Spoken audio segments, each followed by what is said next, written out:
be as moto as possible. Welcome to the Mid-South. Let's go! Let's go! Crazy, dude. I'm not doing it. Part of the job. Yes! Check this out. The tougher the better. Cool. What could go wrong this weekend? I came from the mud. There's dirt on my hands. Strong like a tree. There's roots where I stand. Oh, I've been running from the law. Hope they won't shoot me down soon.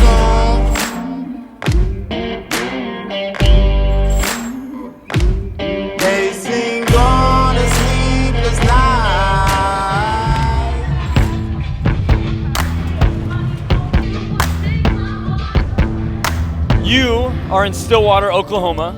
Welcome to the Mid-South. Mid-South, the race formerly known as Land Run 100. Mid-South is red clay, Epic. Mud. All about community. the Mid-South is home. Red dirt roads. Happy people. Mid-South is the place. It'd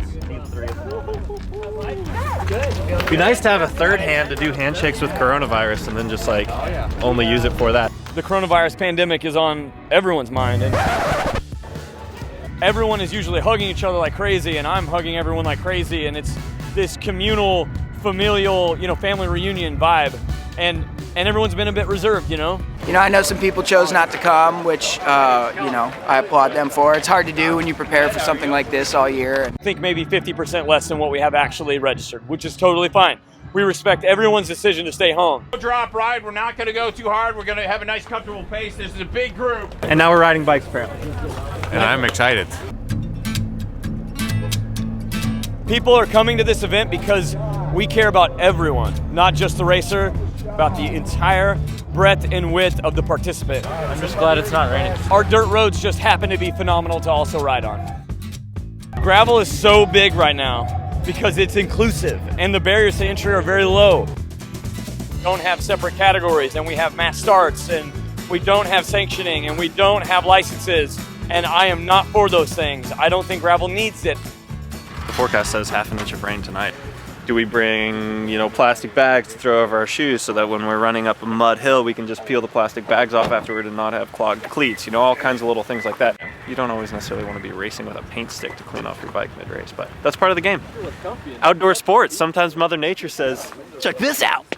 You got to adapt. The main thing is wrestling with tire choice decisions. Since it's such peanut butter mud out here, is a slick gonna have that mud fall off? Or is a knobby still better?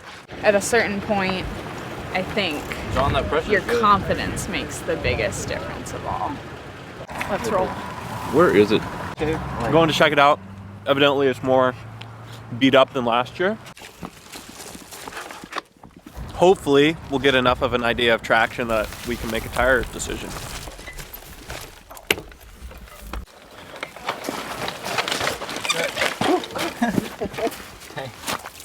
Part of the job.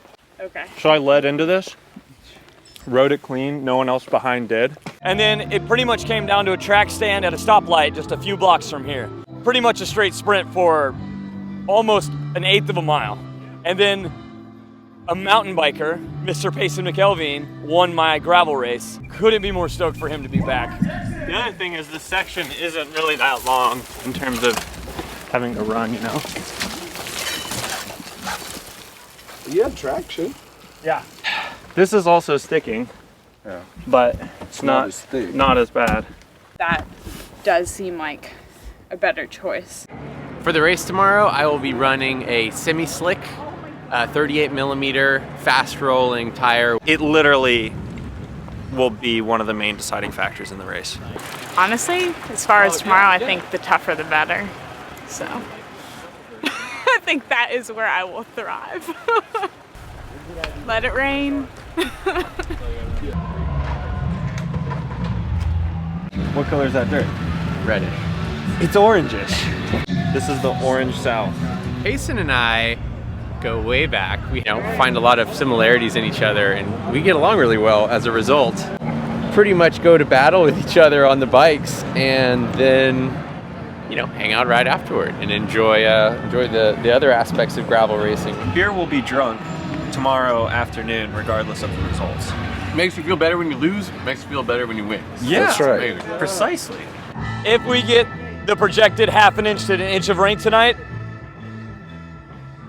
everyone's gonna find out what it's really like to be in the Mid-South. I'll probably wear these camo pants tomorrow. We are in the South after all. I always get excited here because everybody knows who at this table. That's true. Kye. Everybody wants to come see Kye. Kye is very intelligent, even though sometimes it doesn't show when he squeaks the damn chicken. Kye is on a full scholarship because of his academics. Kye, you should brag sometimes. Awesome, Kye. What the heck? Makes me super proud of him. I see him as my son, I always do, but it's so cool to go to events where people are congratulating you or asking you about your son. And I just kind of wanted to introduce Dennis Van Winden officially and kind of explain the thought process behind it. Dennis has a rich background in road racing. He was excited about road racing, gravel and some mountain biking. So we agreed to bring him in for the big gravel races, and he's going to do lead boat. I know y'all have trained hard, and I know you will do exceptionally well tomorrow, no matter what that is. This is all the things I'll use in the morning before leaving. So I have my essential kit ingredients here. Some arm warmers, all the rain jackets, Got my amp human. socks. I'll take what I want to wear on the podium, should that opportunity present itself. Podium kit. Fingers crossed. There's a lot that has to go right for someone to win tomorrow.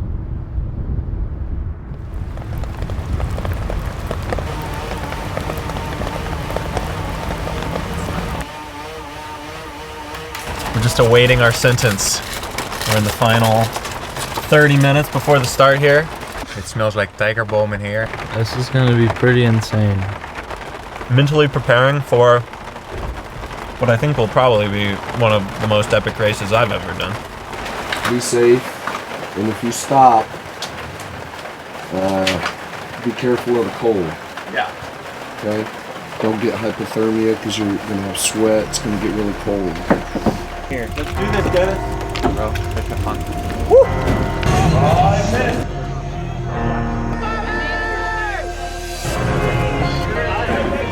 I truly believe that this could be the happiest place on earth right now in this moment. This is your place. This is your time. Welcome to the Mid-South. 5, 4, 3, 2, 1. Yes! Let's go! Let's go! Yes!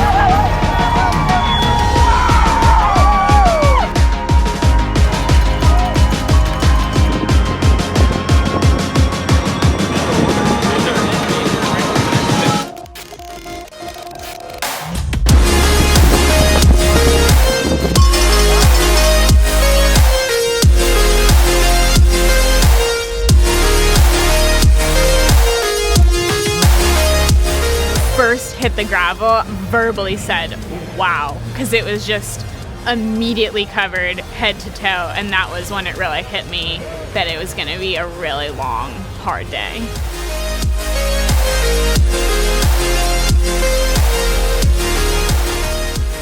With this kind of road, these guys are hauling ass. There's already a single break off the front where a guy just really spent some probably really valuable watts.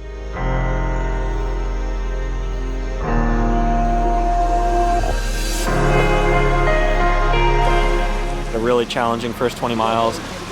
Mile 18, there was a critical point. We both lost the first group there. Luckily, my teammate Dennis was there, and he said, don't panic, just take back 5 seconds every few minutes. We're gonna do this over the course of an hour or more. So Payson is bridging up with a Max's teammate, it looks like, and we had him dead and buried. Payson they had to be a minute and a half back, which is just amazing. Absolutely amazing. From then on, it was just don't give up. You never know what might happen.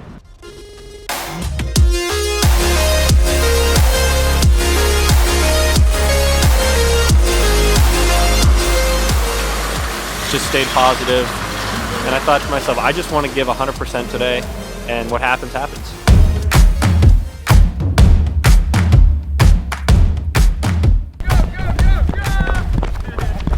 Hey, hey, hey.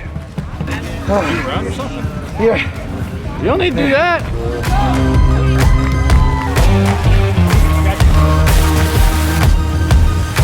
You unzip this? Any extra food?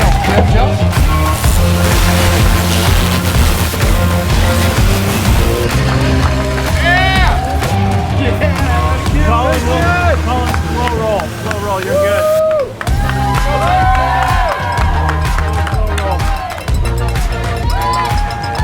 Let's get it, boys! Let's get it,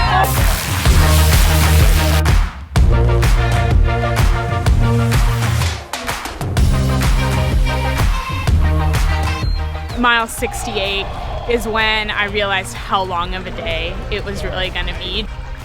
Knowing that I was going to be running out of nutrition and that I was suffering so bad, I just had to lie to myself and I said, okay, Hannah, it's an 80-mile race.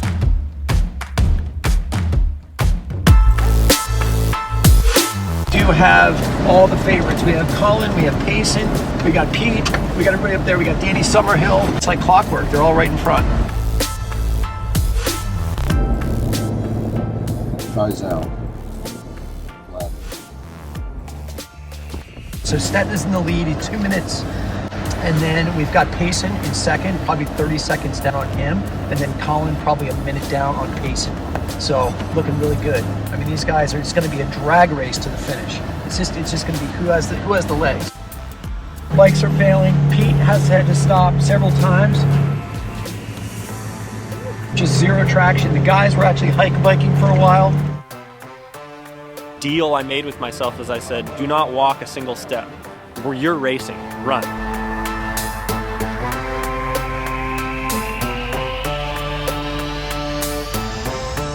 We just ended up just 40 miles of individuals chasing each other, which was fun and normally would play to my strong suits, but yeah, just had a hard day out there, but just stuck with it. Payson's looking really good. I don't know what bike he's riding, but he seems to be totally immune from bike issues. Like, he's gone through all the slop and his bike looks almost clean right now. I thought, this is possible. Payson McElveen is in first place by a 1 minute lead, ahead of Peter Stetina, and then 1 more minute to Colin Strickland. I'm trying to catch Payson, but I gotta tell you, Payson is looking very strong. I'm the race leader, that's about to figure out how deep this river is. And it was like very, very high. Yeah, Payson! Yeah!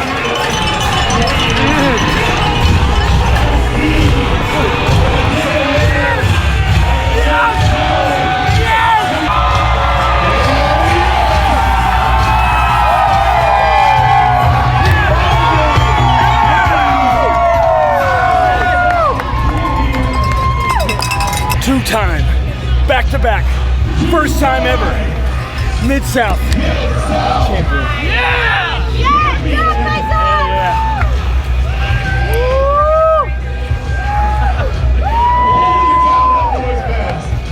I feel like I need to cry, but I can't even cry. All right.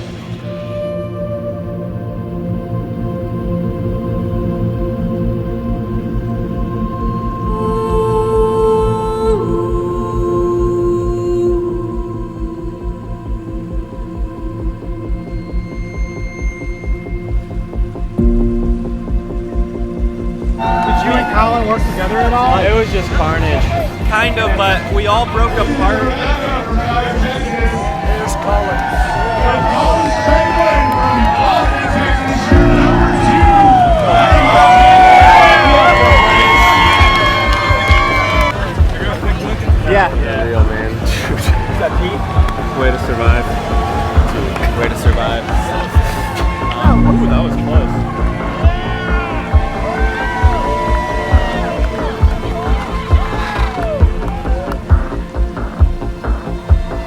congrats to him for taking the win. He definitely deserved it.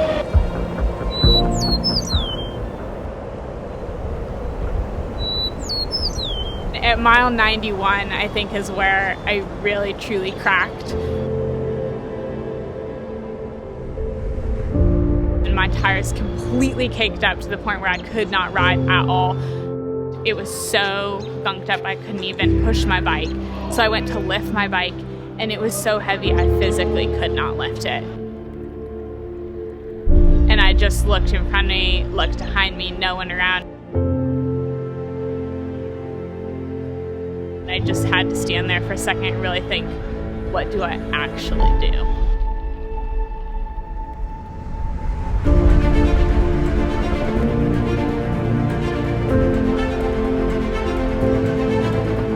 This is Hannah Ray Finchamp, who is the women's leader by a long margin. She looks really good. The woman is awesome.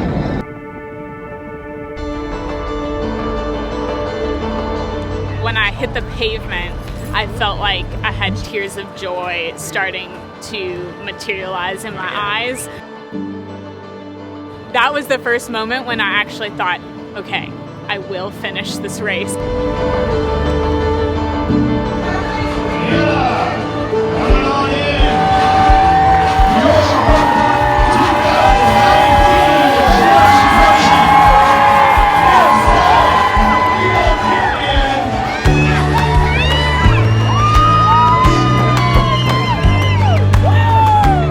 Crossing the finish line, it was surreal.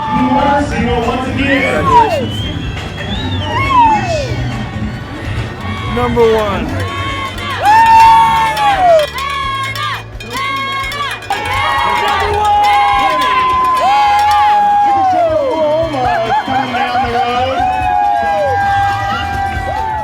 I had bonked really hard, so I thought I just needed food, so I really ate a ton right away, and then when I still felt dizzy, couldn't feel my face at all,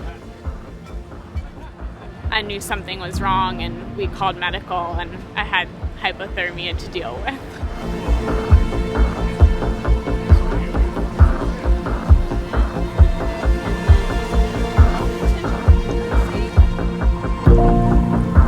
Hard day to get into it today, knowing it's going to be start cold and stay cold for the course of the day, and then conditions would pretty much be 100 miles of slop. I was not even thinking anymore. Riding and hoping that I was going in the good direction. Totally empty. Like, I had too many gels, maybe a little bit too much caffeine. I was super excited, but man, I was totally done. Like, man, it's so early in the race, I've lost the group, there's no hope in this. And then I was just like, man, I should do this. Like, so I got it fixed and rolled on. It felt really good past hundreds of people, and then the fatigue just hit me from all the mud and bike handling.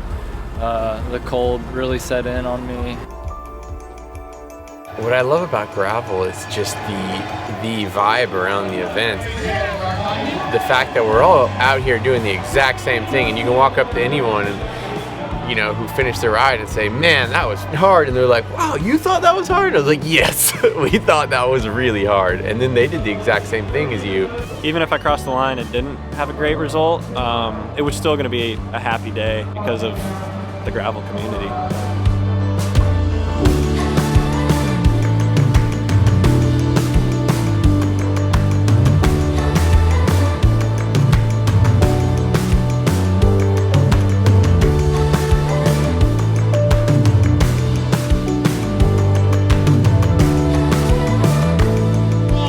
Champions! It feels like this year in this race we're really hitting our stride as a team, and we're a well-oiled machine and just such a family. Everyone is supporting each other. I mean, Kye really supported Hannah out there in some tough moments. There's no way we would have gotten this win without Dennis. So it just was really, really special. Come on,